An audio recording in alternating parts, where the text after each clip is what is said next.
Hello, good morning. Hi, everyone.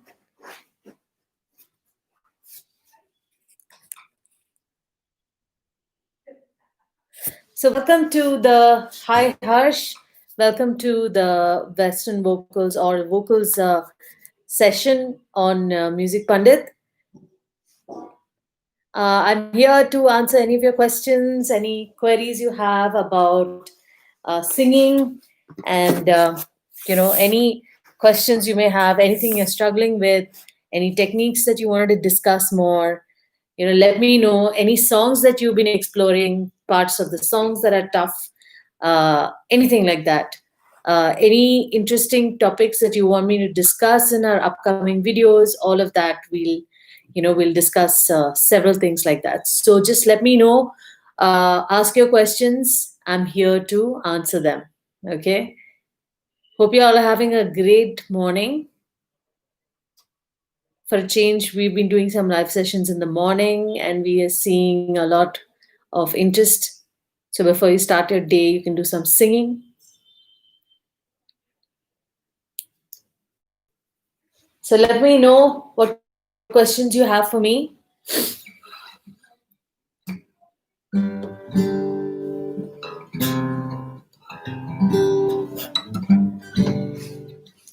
Have you guys all done your vocal exercises today? I hope so.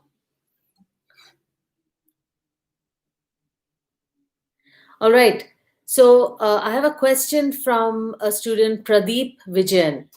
Good morning, Pradeep. I'm well and hope you're doing the same.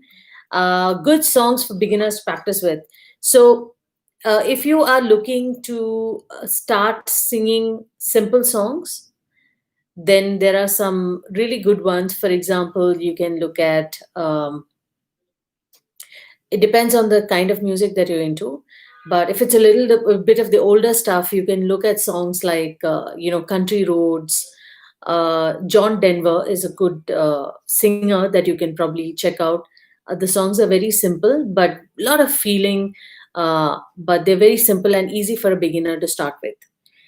Then if you are looking for more new age songs, you can check out songs like Counting Stars, some songs by Imagine Dragon. They're more pumpy, more fun, and they're pretty simple in terms of the melody and music. So that's something you can check out. Uh, are there any specific singers that you like? Have you been listening to anybody? You can even check out, by the way, Ed Sheeran. He has a lot of really popular songs. Although many of his songs can be quite tough for beginners, but you can definitely attempt them and keep them very simple. Okay. I hope I've answered your question, Pradeep. You can definitely shoot more questions about, depending on the type of singers you listen to, type of sounds you like, type of genres you like. Okay. Now I have a question from Harsh. When I'm singing, I feel I'm not sounding myself and I feel like I'm sounding like somebody else. Means the artist of any song. How can I discover my original voice? Okay. So, Harsh, this is something honestly that every singer goes through. Okay. When you start singing, what happens here is we don't realize when we do different tones with our voice what it sounds like.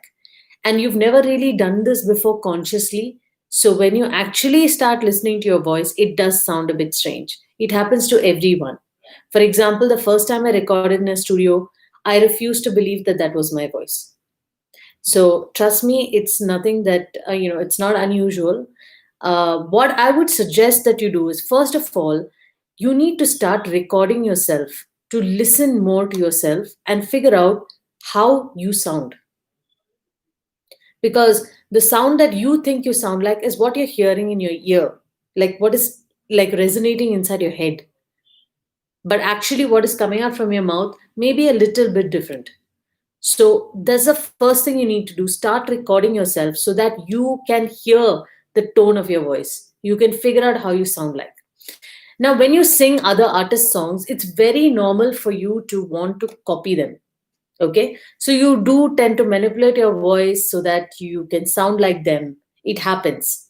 Now, that's something that, it comes from practice, where you choose not to sound like them. You start figuring out your own tone, your own voice. It comes after some practice and some ability of, some experience as well. So what I would suggest that you do is, the first thing is, if you're going to learn somebody's song and you want to present it in that way, yes, you're going to pick up all those techniques that, they are doing in their song. But at the same time, you can always figure out your own techniques. You will realize how you sound, what techniques you're comfortable with, and slowly and steadily you'll see yourself applying those techniques to songs. I hope I've answered your question, Harsh. And also, Harsh, one more thing is, my level 3 is coming. And in that level 3, I do talk about a balanced tone, finding your natural voice. So definitely, check it out in the level 3, which is coming up very soon. All right. Any more questions?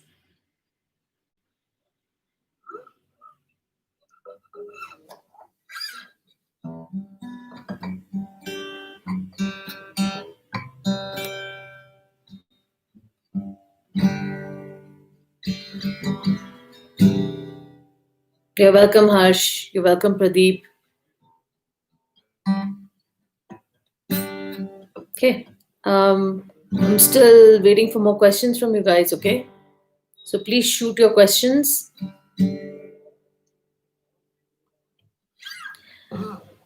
Then there are a couple of questions that I had gotten earlier from students. They're confused about diaphragm breathing. Okay, this is something I think I've discussed even earlier. Now, I actually have done a complete video about breathing techniques and breath control for singers. So please check it out. It's on the same YouTube channel. So definitely check it out. But I just want to say that, see, it's the fundamental technique that you have to get right when it comes to singing. So please make sure, if you haven't done it already, that you figure out how to breathe right. That is using your diaphragm. Okay. Now, the diaphragm is one of the bigger muscles in the body that sits exactly behind the stomach and below the lungs. So, what happens here is that when you breathe correctly, like when you take in a deep breath, your diaphragm, it's, imagine it like an accordion. It actually compresses, allowing your lungs to expand downwards, and it really becomes, it takes in a lot of air at that point. So that's something that you should definitely look at if you are a singer, if you're an aspiring singer, because the more air you can take in, trust me, the more you can do with your voice. Okay. Okay. So Harsh has another question. Why does my falsetto sound like I'm whining? Okay. So falsetto can tend to sound like that. Now, one thing is, like I said, one is, I want you to record yourself and listen to actually how it sounds, because maybe you think it sounds like it's whining in your head, but it's not sounding like whining outside. Okay. So you first need to try out that. Second is, falsetto has to be used a bit sparingly. You can't sing an entire song, or a whole verse in falsetto. If you are doing that, then you're doing things wrong. So you need to falsetto. If you're using too much falsetto in a song, that already means that the song is not in your range. So you need to adjust it to your vocal range. So many times people go and take the original song, and they think that I have to sing it exactly in that pitch, it will sound perfect, but then they're struggling on some notes. And you don't need to struggle. That's the truth. Learn the song, yes, learn the song, learn the style, learn the techniques he or she has used in the song. And you can get, minus karaoke tracks. So you can find them on YouTube. You can find them, if you want, you can buy them. I usually buy them because you get really good quality ones when you buy. uh, but you can actually just get them, and you can, figure out what range works for you best. I don't always stick to the same range, because everybody is different, everybody's voice is different. It's not like a standard guitar or a instrument, right? So voice is very different, and everyone's voice has different qualities. So you need to make sure that when you're singing in your range. That is your vocal. So, for example, you might be trying to sing, say, an Ed Sheeran song, and at some point you feel you're whining, right? Because you're going into falsetto. It clearly means the song is at least maybe a tone or a semitone above your vocal range. Okay, so you need to get minus tracks. So you can actually search for the name of the song. You can say karaoke, and you can say -1 or -2, and you will actually find those tracks and you can use them. I hope I answered your question. And the other thing I want to add to this is, Harsh, you need to practice your falsetto. Okay. Yes. Okay. This is a continuation of your previous question. So Harsh has asked a question. My mic voice and voice without mic is very different. So this is exactly what I was saying earlier, where actually the sound that comes from your mouth and the sound that you're hearing inside your head are a bit different. Okay. So this is completely normal, and this is actually the truth. So what you need to do, because see, the resonance inside your head, this is a physics thing, but it's just a simple idea. Like the resonance of the sound inside your head and the resonance in your mouth obviously are going to be different. Okay, so when you are projecting your voice out, it is going to have a different quality to it versus when it is resonating inside your head. Okay, so the tone is slightly different. It's a bit more muted in your head. It's a bit more, I would say it's a bit deeper sounding, but when it comes out, it's a little more brighter sounding. Okay, so you need to record yourself, especially if you're doing performances, and if clearly you have started doing performances. You need to record yourself and hear what you sound like. You may want to manipulate some things because you may hear your song and you be really feeling awkward about it. But if that is how you sound, then you need to make sure that you manipulate your voice accordingly to sound how you want to sound. Okay, and this happens with everyone, so don't feel like it's only you. It's with everyone. Yeah. Okay. Good morning, Dia. She has a question here. Ma'am, is it normal for my throat to hurt after singing a song with high notes? So, Dia, the thing is that it is normal if you're not been regularly practicing. Okay, so when you're doing it once in a while, it of course it will happen. It's like, you're running a race. Just imagine this, because your vocal cords are a muscle, right? So you are tomorrow, say for example, you go and you decide to run a marathon. What will be your condition at the end of that? You will literally collapse. You may even not finish, and your muscles are going to hurt for weeks after that. So it's the same thing when it comes to singing. When you are not, so on a regular basis, nobody speaks in that high tones, right? Nobody speaks in those high pitches. So your voice, your vocal cords, your entire vocal anatomy is not prepared to sing those notes. If you train it regularly, you will sing them very easily. I've actually done a video about this. I think it's been released this week, about how to sing high notes. I think you should check out that video, because it tells you what kind of exercises you need to do for the high notes and how to sing them with ease, basically. It should not hurt your voice.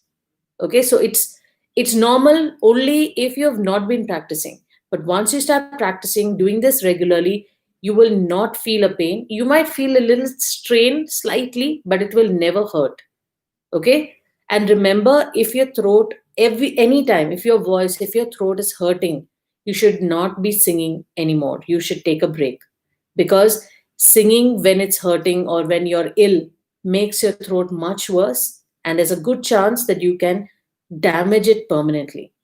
Okay, so remember, it's not like a this kind of an instrument. It's your body, so you have to take a little bit more care of it. Okay, I hope I answered your question, Dia, and Harsh earlier. I hope I answered that question as well. So let me know if you have any more questions. All right. Okay, Dia. Great. Thank you. And hope we can. Yeah. How can we use vocal improvisation in any song? Okay. This is a very good question. So I do talk a little bit about vocal improvisation in my level 2. We've touched upon it. Level 3 also. But let me give you a small tip. So I'm going to be doing a very detailed video coming up very soon about how beginners can do a vocal improvisation. Okay. But I will maybe give you a small example of what I mean with a simple song. Okay. So let's take a song. Okay, let's take Perfect. Okay, I'm just going to pull up the chords because I don't know it. Perfect. Okay. Just bear with me, guys. Hang on.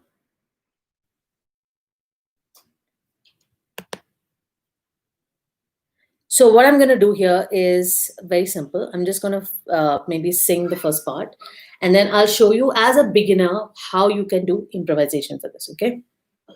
So I'm going to just sing the first part. So we're going to keep, first thing remember is when you want to do vocal improvisation, you need to make sure that you know the song very well. I'm talking about the original song. You need to know the song very well. You cannot do vocal improvisation on something which you really don't know.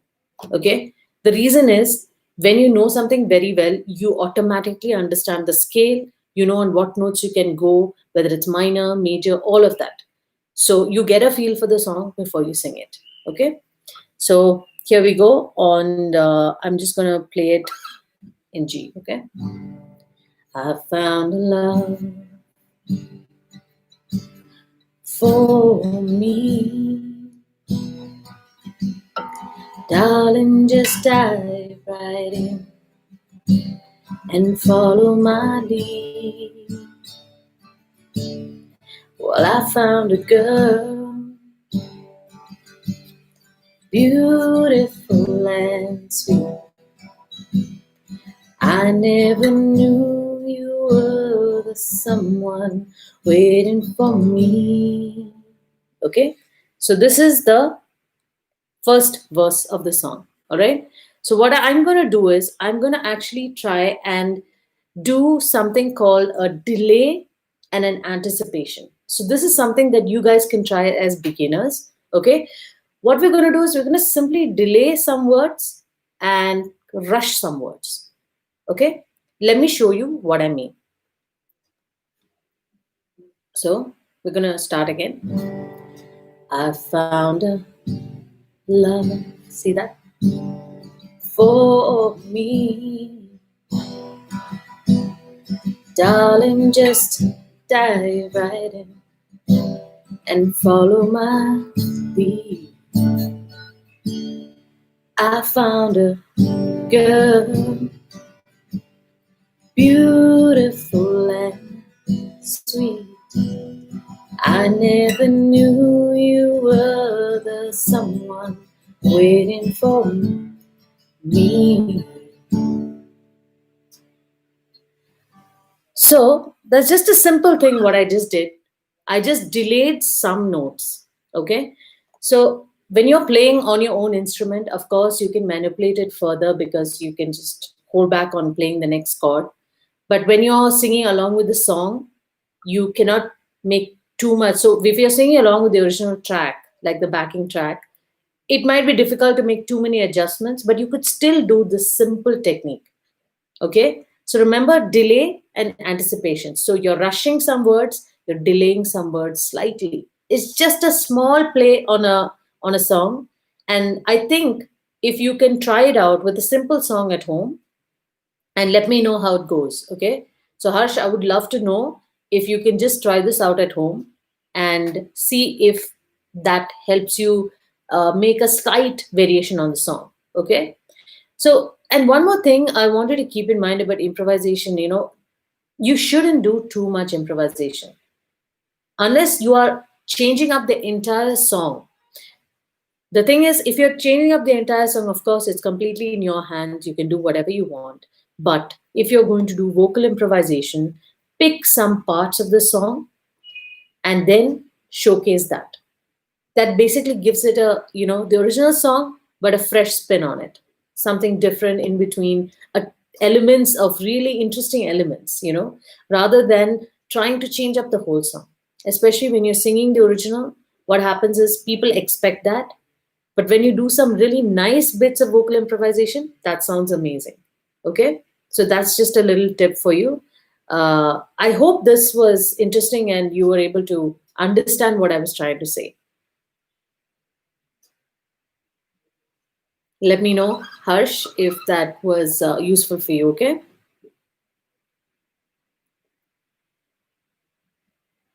All right. Okay, that's good. So I want you to try it out at home, okay? And let me know how that goes. And everybody watching these videos, I really hope, you guys are, practicing, you guys are singing. I would love to see your videos. Why don't you record yourselves, post it on your, social media, tag Music Pandit. I'm just dying to see you guys. So please let me know how you're doing and how the course is going, and all the things that you are doing with whatever you're learning, because that's at the end of the day, it's all about application, right? So I want to see how you guys are doing. All right. So any more questions?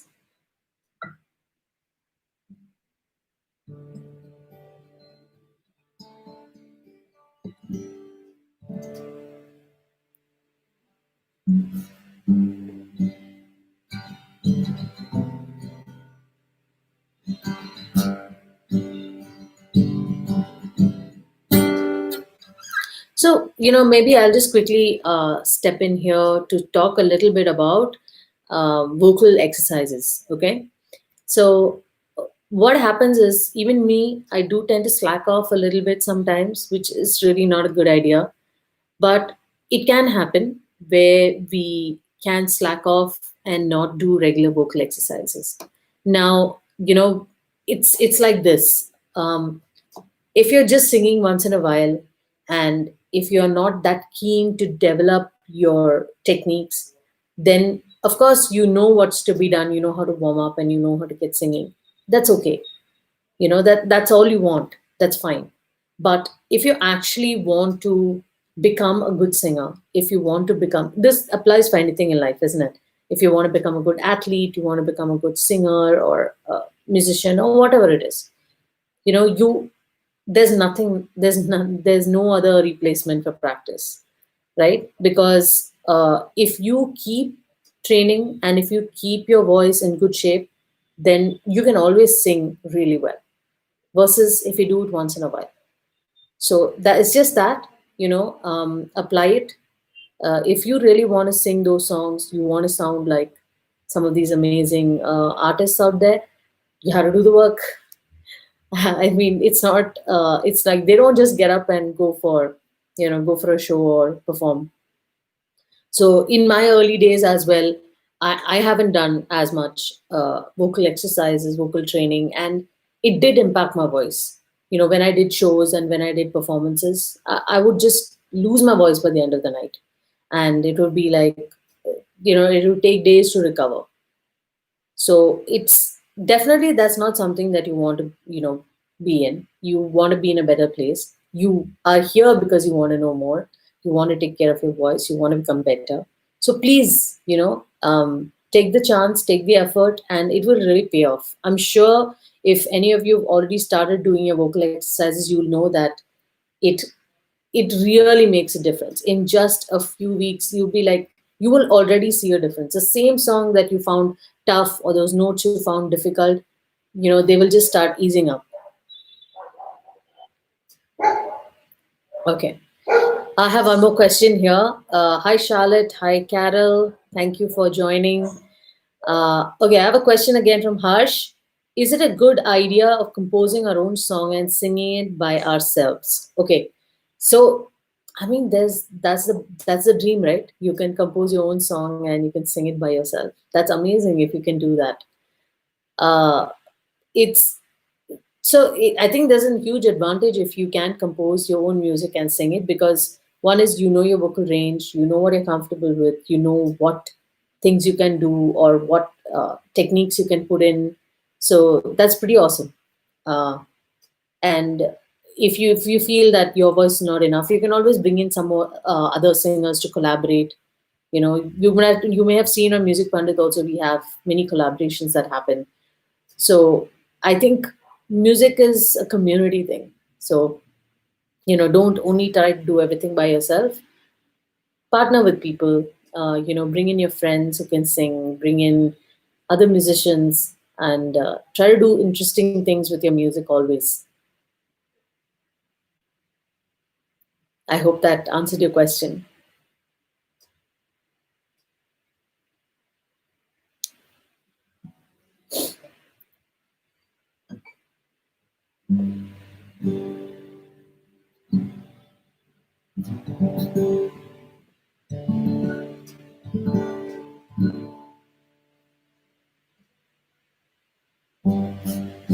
Any other questions? Does anyone else have any questions?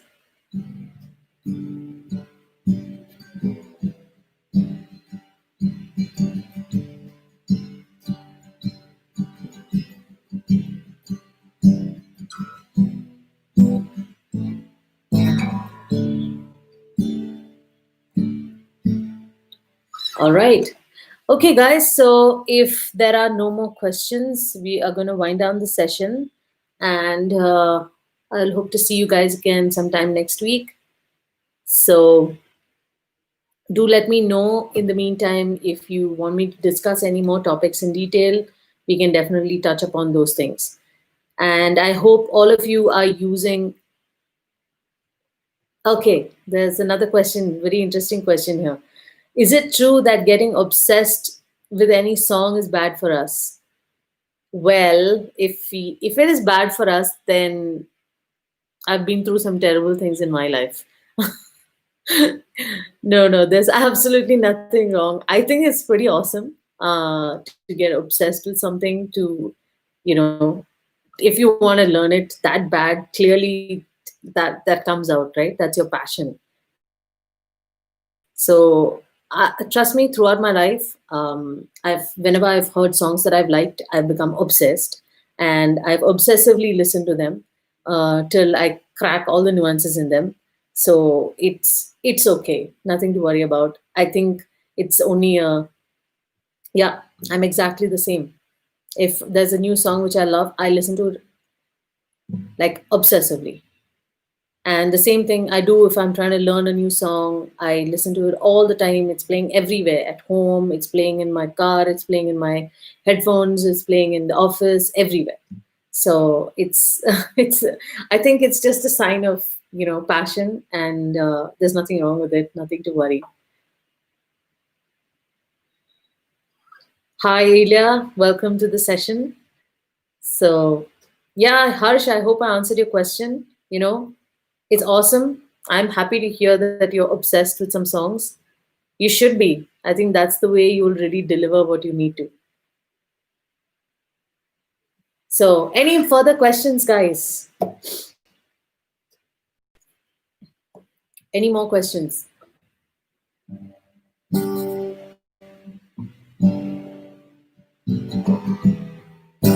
Hi, Amy. How are you? Do you have any questions for me? Thank you. You're welcome. Amy's enjoying the tips that are being given in the session. Fantastic.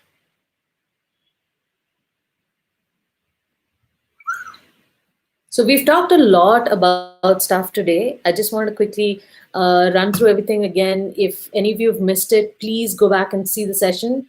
Okay. We talked about some easy songs to begin singing with. Then we talked about how your voice sounds different when you're singing on a mic versus when you are actually just singing by yourself. You sound different in your head, and you sound different on a microphone, or when you record your voice.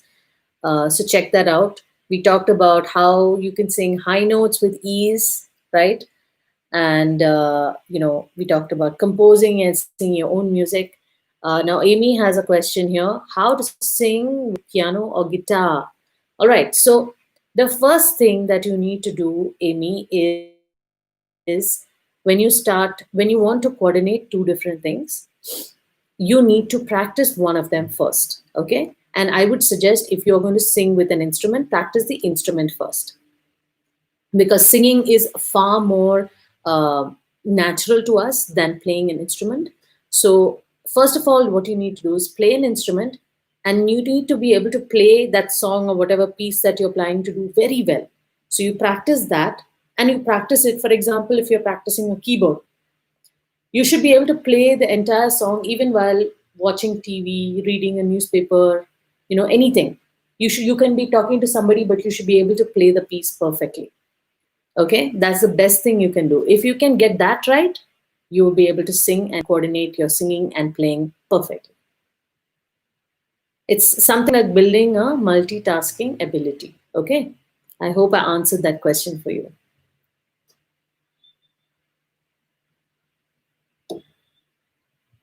All right, guys. So it's been a fantastic session. Lots of questions, lot of exciting discussions, and lots of fun stuff. I'm glad you guys are exploring so many things, because I mean, it's this is the perfect time to discuss and get tips from each other. So this is fantastic. Please keep on letting me know whatever you want to, whatever you're interested in, and check out all these tip videos which we are putting out on YouTube, because they're really quite in depth. So it will be really helpful for you, especially if you're struggling in any of these areas. So watch those videos, practice those things at home. Okay. Hi, good morning, Jay. How are you? Do you have any questions for me?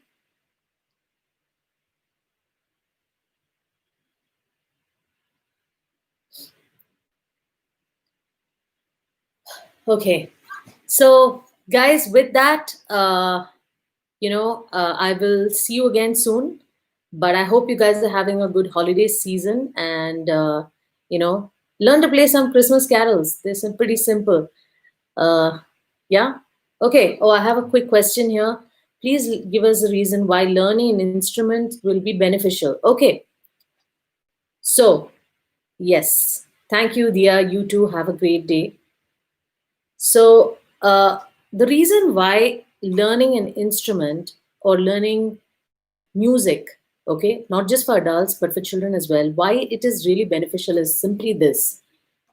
See, first of all, the scientific element, right? It activates your brain, both sides of your brain, because reading is reading and logical reasoning of the sheet music is one side, but the actual playing, processing, and playing of that on the other side of your brain. So when these come together, basically playing an instrument is equivalent to a full body workout for your brain. Okay, and this is scientifically proven. I don't want to get too much into this because we are more the creative types, right? So so the idea is that that is one aspect, right? The scientific aspect. The second part is the actual physically and emotionally what music does for us, right? Now, music, because you have to practice it to be able to play something. So, you want to play your favorite song, you're driven to play your favorite song. You keep practicing, obsessively practicing, listening, playing. That creates a discipline within you. You would see that a lot of really good musicians are extremely, extremely disciplined. The reason is simple, that they've been practicing it. They dedicate their time, they practice, practice, practice, develop those skills, and then they're actually able to play it so beautifully. So, patience, discipline, understanding, and like I was talking to Harsh earlier, teamwork. Music is all about community. Everybody loves music. Who have you ever met in your life? Well, okay, I've met one person who said, I don't like music. Only one person in my life. But I'm sure you have never met anybody like that. Have you ever met someone who said, no, I don't like music? It's very rare. So that's a great breaking point, like, ice breaking, to talk to somebody about the type of music they like, discuss it, enjoy it, right? You go for so many concerts, wherever you go, there's music playing. Okay, so that is an incredible thing. So that is why I think learning an instrument and or learning music will really benefit you. I hope I answered your question, Jay. And Jay is learning to play the deck the halls. Fantastic. That's a good fun song for Christmas. So we're going to be getting having some songs coming out as well. I hope you enjoy them. Okay, so with that, guys, I'm going to wind down the session. So I really hope you guys enjoyed yourselves. And please don't hesitate to write to us, to talk to us, join our sessions, ask whatever questions you have. Ask on Music Pandit as well on the forum, because we take the questions from the forum as well to discuss in these sessions. Okay. So don't hesitate, keep in touch, and looking forward to seeing some amazing videos of you guys. So make sure you put them out on your social channels and tag Music Pandit. Okay. And I'm going to comment on each one of them. So make sure that you post them. All right. So, guys, I will see you again soon. And in the meantime, have a good, fun holiday season. I hope you guys are all enjoying the winter everywhere, wherever you all are. Okay. And we'll see you soon. Okay, then. Bye, guys. Have a good day.